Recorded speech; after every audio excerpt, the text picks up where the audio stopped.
যার রিজিকে যেটা আছে সেটা যদি সমুদ্রের তলদেশেও থাকে একদিন না একদিন সে পাবে কি পাবে না? আর রিজিকে যদি না থাকে চোখের সামনে হাতের নাগালে থাকলো সে কখনো পাবে? এই বিশ্বাস যাদের আছে, আপনি রাস্তা বন্ধ করে দিচ্ছেন কেন তার জন্য?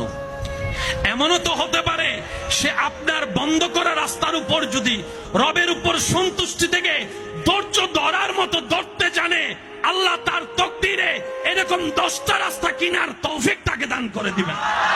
একটা সময় জীবন এমন গিয়েছে, এক বেলা খাবার জুগাইলে আরেক বেলা নিয়ে টেনশন করতে হতো। আজকে সে ভাইয়ের ঘরের মধ্যে দেখেন বাজারের অভাব নাই, ফ্রিজ ভর্তি বাজার আছে, পকেট ভর্তি টাকা আছে।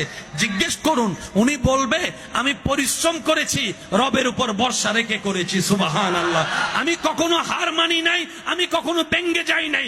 জীবনের প্রত্যেকটা পরিস্থিতিতে আমি আলহামদুলিল্লাহ বলে রবের শুকরিয়া করে করে রবের উপর সন্তুষ্টি রেখে চোখ বন্ধ করে পথ চলতে গিয়েছি।